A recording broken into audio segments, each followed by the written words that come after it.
ఎవని మాట ఈ 1,00,000 కోట్ల బడ్జెట్లో 60,000 కోట్లు రావాలి బీసీలకు, 60,000 కోట్లు, కానీ వచ్చింది 1,100 కోట్లు.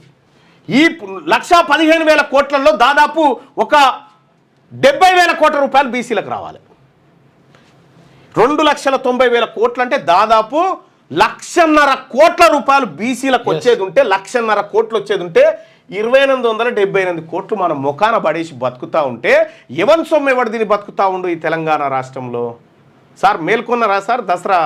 దసరాకు పోయిన వాళ్ళంతా మేల్కోండి దయచేసి. మరి ఎటుపోయింది మళ్ళా ఈ సొమ్ము అంతా? ఎవడు మింగిండి ఈ సొమ్ము? కొద్దిగా ముందు ఎవడు మింగిండి ఈ సొమ్ము? మీరు చూడండి, దీన్ని పరిపాలించిన వాళ్ళు కల్వకుంట్ల చంద్రశేఖరరావు గారు. కల్వకుంట్ల చంద్రశేఖరరావు గారు 2014లో ఆయన పార్టీ 2014లో ఆయన పార్టీ దగ్గర 20 కోట్లు ఉండే. 2014లో 20 కోట్లు ఉండే. 2024కి వచ్చేసరికి 1,618 కోట్లు ఉన్నాయి ఆయన పార్టీ.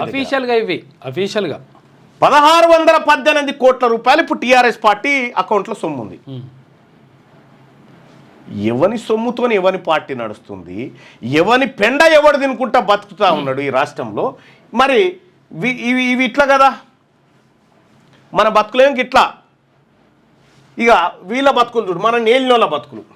కేసీఆర్ ఆస్తి 2014లో తెలంగాణ రాష్ట్రం వచ్చినప్పుడు 15 కోట్లు ఉండే. ఆయన ఆస్తి 10 ఏళ్లలో 288% పెరిగింది. 288%. కేటీఆర్ ఆస్తి 2014లో 4,32,00,000 ఉండే ఆయన ఆస్తి. 10 ఏళ్లలో 1,134% పెరిగింది. 1,134%. ఇక్కడ హరీష్ రావు ఆస్తి 2014లో 7,12,00,000 ఉండే. ఆయన ఆస్తి 10 ఏళ్లలో 241% పెరిగింది. 241%. ఇక కవిత ఆస్తి 6 కోట్లు ఉండే 2014లో, ఇప్పుడు 543% పెరిగింది.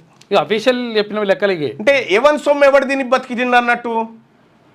రేవంత్ రెడ్డిది కూడా సేమ్ అట్లే పెరిగి ఉంది. కిషన్ రెడ్డిది కూడా పెరిగింది. ఆ లెక్కలను ఉన్నాయి. ఇంకా కొంత డేటా మీ ముంగట వేసేది ఉంది, రేపు వేస్తా.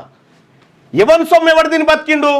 నిజంగా మన బతుకులు మారాలి కదా పెట్టిన బడ్జెట్లతో. మరి వీళ్ళ బతుకులు వీళ్ళ బడ్జెట్లో వీళ్ళకి కేటాయించలే కదా, కవితకింత హరీష్ రావుకింత అని. మన పొట్ట కొట్టి బతికిరన్నా వీళ్ళంతా, మన పొట్ట కొట్టి బతికిర్రు. మన బిడ్డల స్కాలర్షిప్లు ఇవ్వకుండా, మన బిడ్డలకు study circle, BC study circle అని పెట్టి స్టడీ సర్కిళ్లలో సౌకర్యాలు లేకుండా, చదువు లేకుండా మన బిడ్డలను ఉద్యోగాలకు దూరం చేసిన కుట్రలు జరిగినాయి అనేసరం. ఇంక ఎట్లా చెప్పాలి ఇంకా?